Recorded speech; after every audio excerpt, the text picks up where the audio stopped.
At this point, we're going to show you how to do campfire fajitas.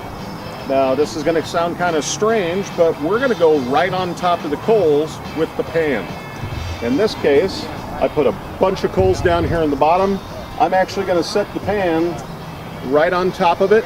It's not going to be even, so you want to keep an eye on it. Make sure that you can grab it if you need to.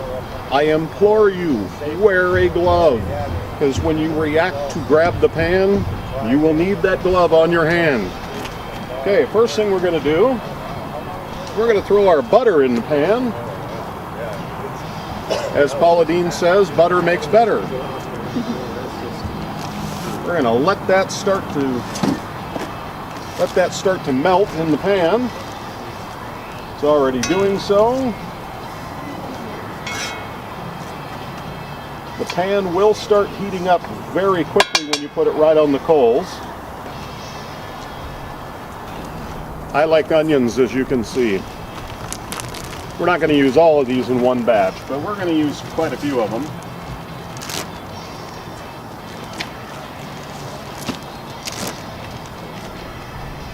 And we're going to let those start to saute up. They like butter.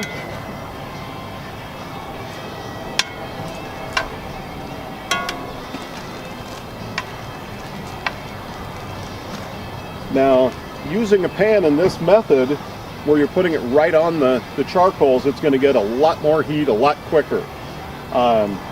This is how you would do bacon and eggs for breakfast. This is how I would fry hash browns. There's all sorts of things you can do that way.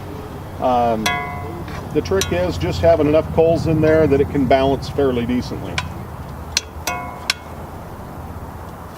Now, one other thing I do want to point out, when I showed you the baked beans, I actually had them sitting down here on the bottom. You can actually stack your pots. There's a gentleman that I've seen many demonstrations that he's done, and he's actually had them stacked 8 high. And it just scares me. I think everything's going to fall over, but it's amazing how well he does it.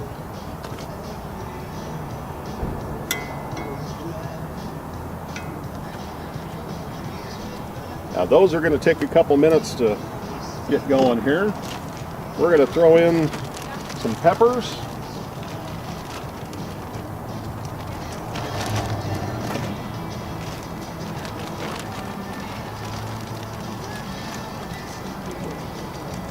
Add some color by doing that.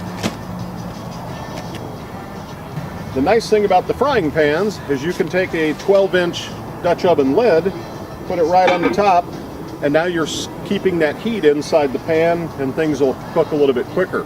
But it'll take 3 or 4 minutes here, and we'll get the peppers and onions going, and then we'll throw in our meat.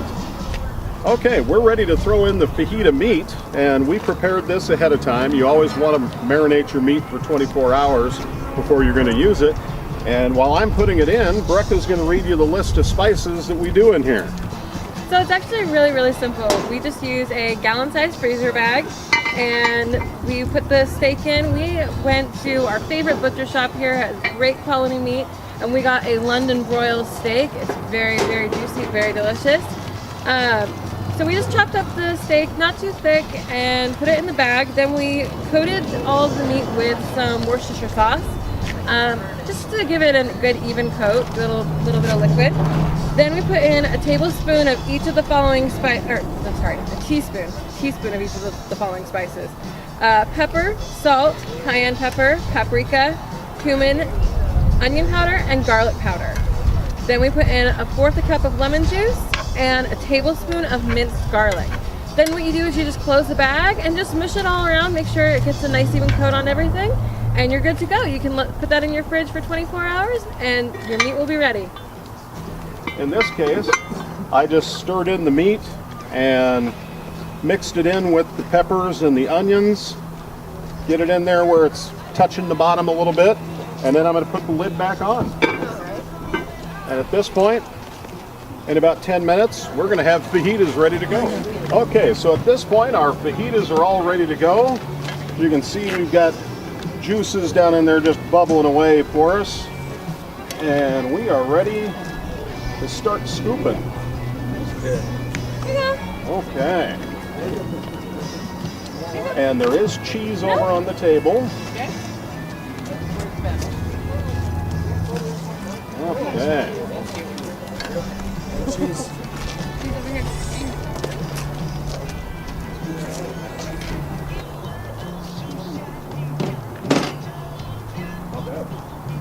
What do you think?